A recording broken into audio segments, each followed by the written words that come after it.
امام نے فرمایا بیعت ایسے ہو. امام کی بیعت ہو گئی. جب بیعت ہو گئی تو مامون نے کہا مولا پہلا حکم. مولا نے اپنی حکومت میں اپنی گورنمنٹ میں جو پہلا حکم پاس کیا, جو پہلا ایگزیکٹو آرڈر پاس کیا, وہ حکم نامہ کیا تھا؟ امام نے کہا سب سے پہلا میرا حکم یہ ہے کرنسی تبدیل کی جائے. میں تاریخ پڑھنے لگا ہوں آپ کے ساتھ. امام نے کہا کرنسی تبدیل کی جائے. وجہ اس سے پہلے اسلامی ملکوں میں چلتا تھا روم کا سکہ. روم کے سکے کے اوپر بتوں کی تصویریں ہوتی تھی جس سے وہ اپنے مذہب کی تشہیر کرتے تھے. اس روم کے سکے کی اہمیت پوری دنیا میں ایسے تھی جیسے آج امریکن ڈالر کی. یعنی کہ امریکن ڈالر آپ کو دنیا کے ہر ملک میں چل جائے. روم کے سکے کے ساتھ خرید و فروخت ہوتی تھی. امام نے کہا پہلا میرا حکم ہے جتنے اسلامی ملک ہیں یہ روم کا سکہ نہیں خریدیں گے. متوجہ ہیں بات کی جانب؟ تو میں بات میں جتنے بھی اسلامی ملک ہیں بس رکھتے ہیں یہ روم کا سکہ نہیں خریدیں گے. مامون نے کہا مولا پھر خرید و فروخت کیسے ہوگی؟ امام نے فرمایا ہم اپنا سکہ بنائیں گے. معلوماتی مجلس سنانا چاہتا ہوں. فوراً ٹکسال کو بلایا گیا. سکہ ڈھالا گیا. مامون نے کہا مولا سکہ تو ڈھل گیا, اب آپ بتائیں سکے پہ کیا لکھیں؟ کعبہ کی تصویر بنائیں, لا الہ الا اللہ لکھوائیں؟ امام نے ٹکسال سے کہا سکہ میرے ہاتھ میں دے. سکہ ہاتھ میں دیا. امام نے کہا اب جو اللہ کی مرضی ہوگی وہ لکھوائے گا. یہ کہہ کے امام نے دستے دعا بلند کیے, میرے مالک یہ اسلامی ملکوں کا سکہ ہے, وہ لکھوا جو تیری رضا ہے. یہ کہہ کے امام نے اپنی انگشتری سے مہر لگائی. لکھا ہوا تھا علی اور ولی اللہ.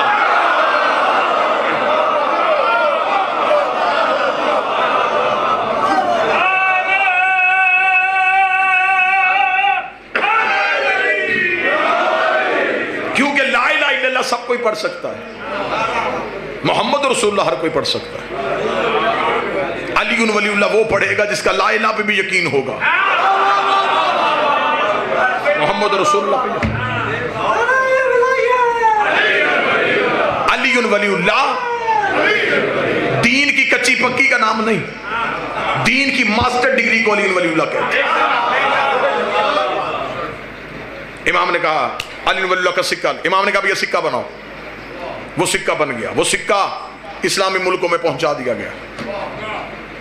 اب دشمن کے لیے تو وہ موت تھا کہ دل میں بغض علی, جیب میں علی ولی اللہ. مولا حسین. لیکن نوکر کے لیے, علی کے محب کے لیے وہ قیمت سے زیادہ قیمتی تھا. لیکن انہیں یہ بھی پتا تھا علی کے شیعوں کو کہ یہ سکہ ہمیشہ نہیں چلے گا, آخر تھوڑی دیر کے بعد اس سکے کو بند کر دیا جائے گا. لہٰذا علی کے جتنے شیعہ تھے وہ اس سکے کو خرچ نہیں کرتے تھے, اسے اپنے پاس رکھ لیتے تھے. پھر جب بھی کوئی سفر کے لیے نکلتا وہ اس سکے کو کپڑے میں باندھ کے اپنے بازو میں باندھ کے میرا امام زامن ہے.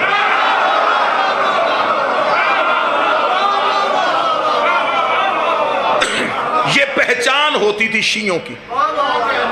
اگر آپ کسی دوسرے ملک میں گئے اور آپ کو کوئی محب اہل بیت ملے, اس دور میں لوگ مذہب چھپاتے تھے.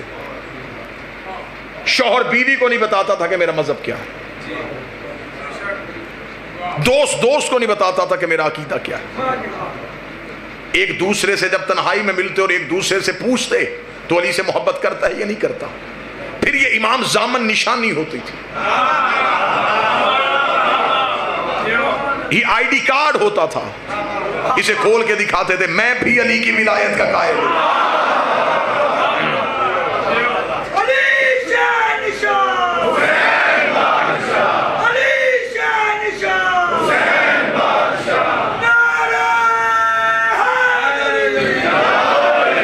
ایک دن میرے شہنشاہ, موضوع پسند ہے سرکار بات میں, کیونکہ مجلس مولا کی ہے تو میں پوری گفتگو مولا پہ کروں.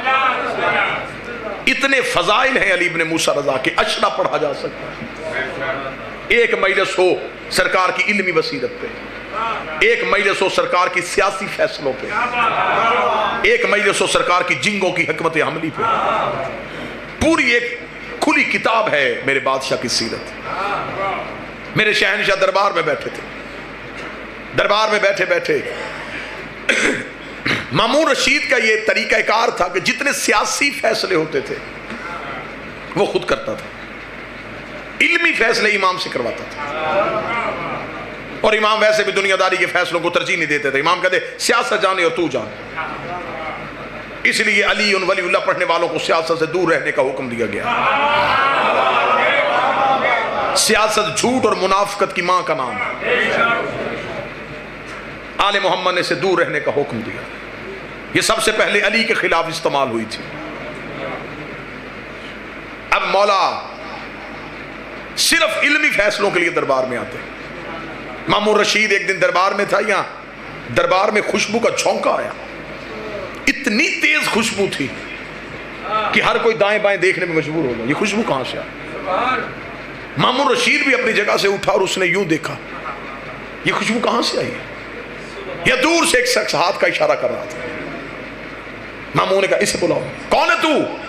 اس کا جسے ڈھونڈ رہا ہے۔ کون؟ اس نے کہا وہ خوشبو میرے پاس ہے۔ مامون نے کہا کون سا عطر ہے؟ کس پھول کی خوشبو ہے؟ کہاں سے خرید کے لایا ہے؟ اس نے کہا نہ یہ پھول نہ یہ عطر، پھر یہ کیا ہے؟ اس نے ایک کپڑے کو کھولا، اس کے اندر ایک ڈبی تھی، اس نے ڈبی کو کھولا، مامون کے سامنے کیا۔ مامون نے کہا یہ کیا ہے؟ اس نے کہا تیرے رسول کے سر کے بال، یہ منہ مبارک رسول ہے، نسل در نسل ہمارے پاس آ رہے ہیں۔ تو پھر اس نے کہا اب میں غریب ہو گیا ہوں، چاہتا ہوں یہ بال بیچ دوں، لہذا میں چاہتا ہوں کہ تو خریدے۔ مامون نے کہا قیمت؟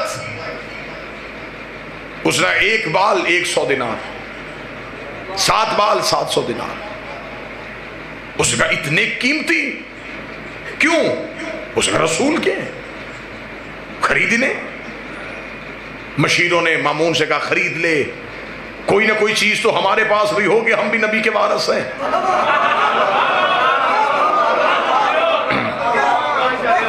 منہ مبارک ہمارے پاس ہوں گے، لوگوں کو زیارت کروایا کریں گے، کہیں گے ہم وارث رسول۔ مامون نے کہا خریدو۔ بال خریدنے کے لیے جب وقت آیا، خزانے سے پیسے دیے جانے لگے۔ مامون نے کہا رک رک رک، یہ کون بتائے گا کہ یہ رسول کے ہیں؟ اس کا خوشبو نہیں بتا رہی۔ اس کا ہمیں کیا پتا، ہم نے کوئی رسول دیکھا تھا؟ ہمیں کیا پتا یہ بال اور رسول کے خوشبو ہے؟ اتنا کہنا تھا کہ پیچھے سے کسی نے دیکھا، اسے نہ بلائیں جو محمد کا بیٹا ہے۔ ہاں ہاں ذرا بلائیں مولا علی ابن موسیٰ رضا کو۔ مولا رضا کو دربار میں بلایا گیا، پوری رات بھی واہ واہ کہو تو جملے کا قد بڑھا ہے۔ جب امام رضا کو دربار میں بلایا گیا تو درباریوں کی حیرت کی انتہا نہ رہی، وہی خوشبو ادھر سے بھی آ رہی تھی۔ مالک حسین ان ہاتھوں کو سلامت ہو، جو خوشبو ادھر سے آ رہی تھی۔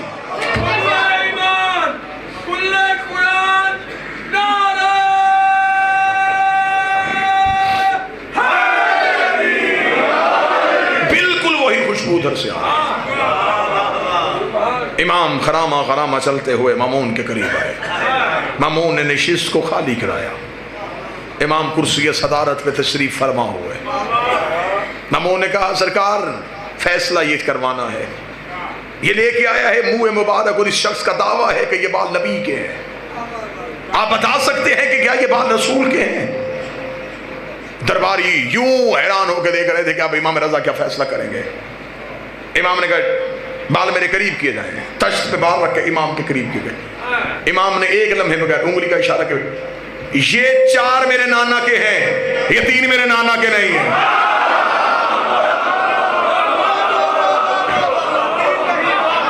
یہ 4 بال میرے نانا کے ہیں، یہ 3 بال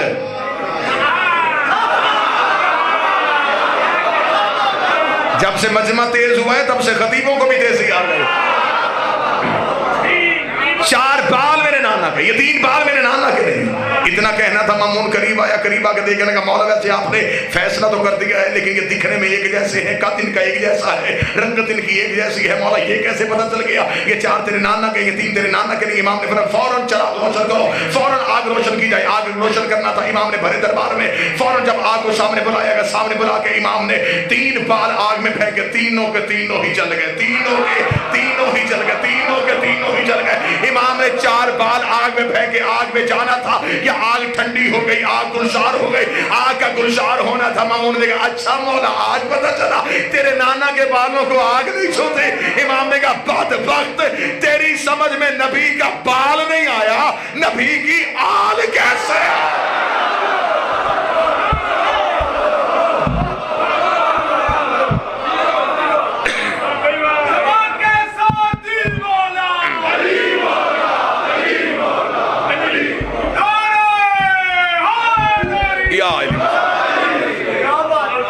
تجھے نبی کے بال سمجھ میں نہیں، نبی کی آل سمجھ میں کیسے؟ جو اتنا رئیس تھا وہ غریب الغربہ کیسے ہوا؟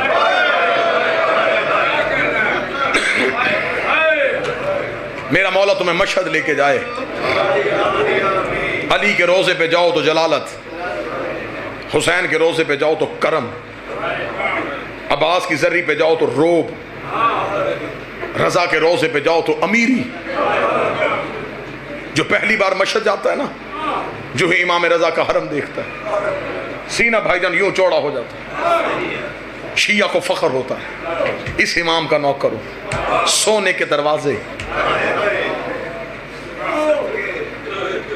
چاندی کی سیڑھیاں، بہترین حرم، تا حد نگاہ امیری ہی امیری، خوشبو کے جھونکے، بہترین ایرانی کلیم، خادموں کی لمبی لائنیں.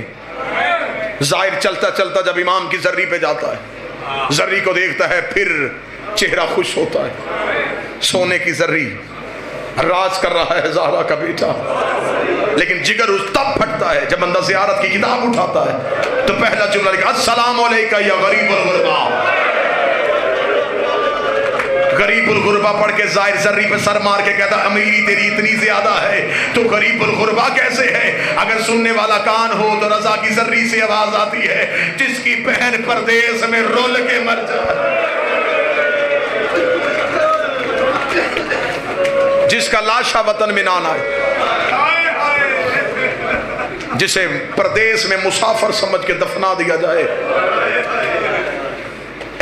وہ غریب ہوتا ہے.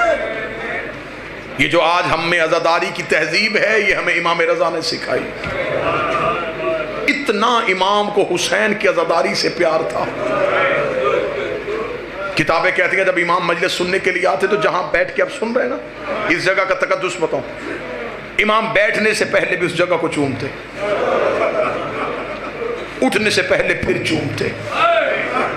ایک دن ایک صحابی نے کہا مولا آپ اپنے دادا کی مجلس کی جگہ کو چومتے کیوں ہیں؟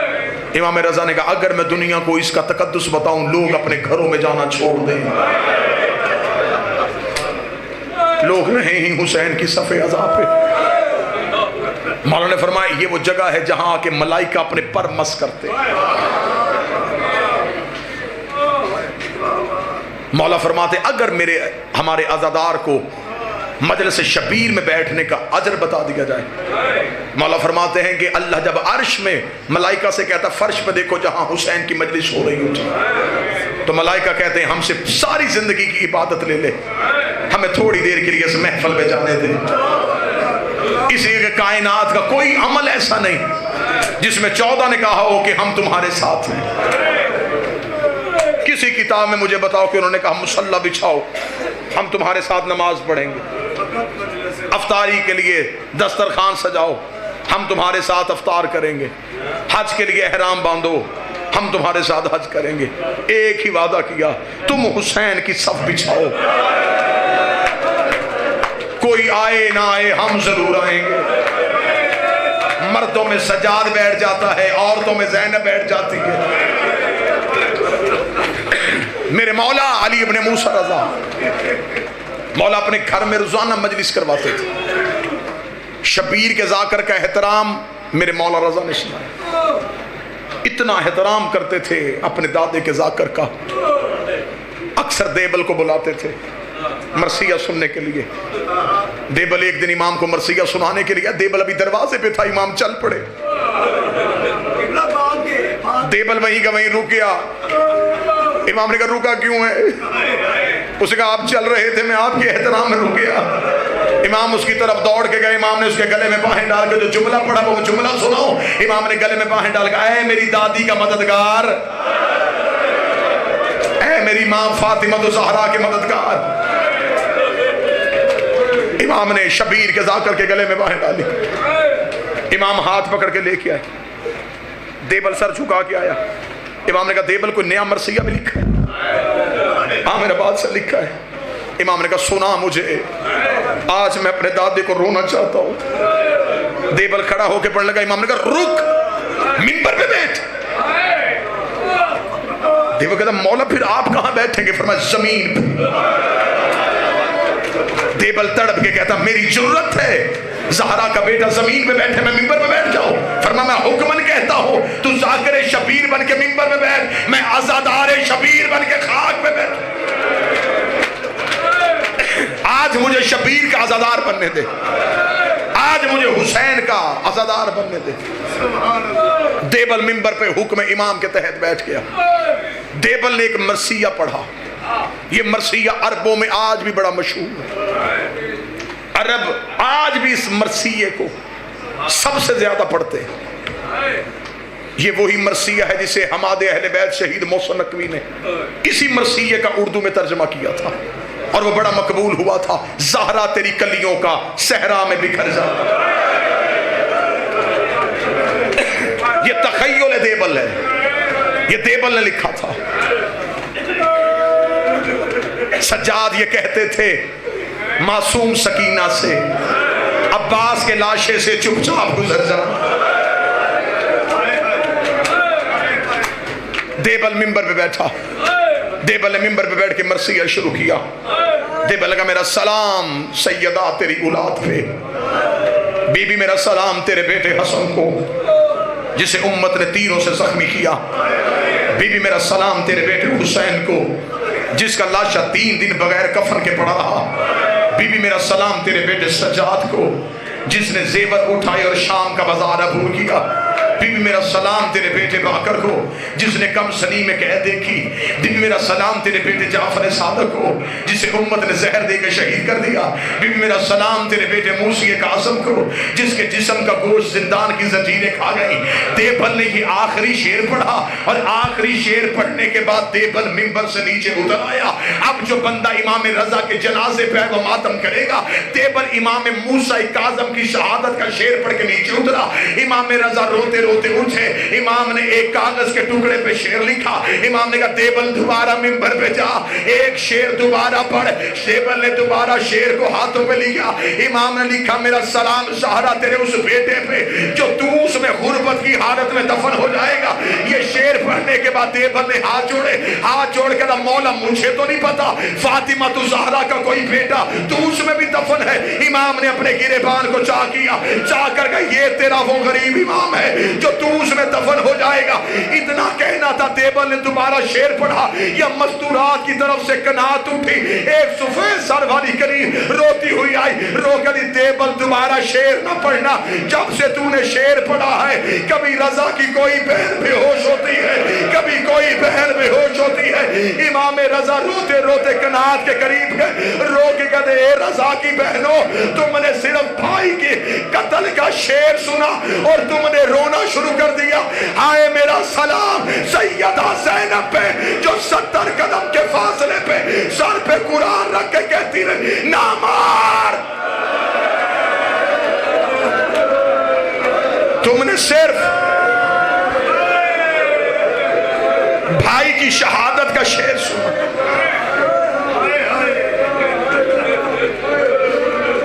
اجازت دو تو میں 2 جملے پڑھوں شہادت کے. غربت کی حالت میں پردیس میں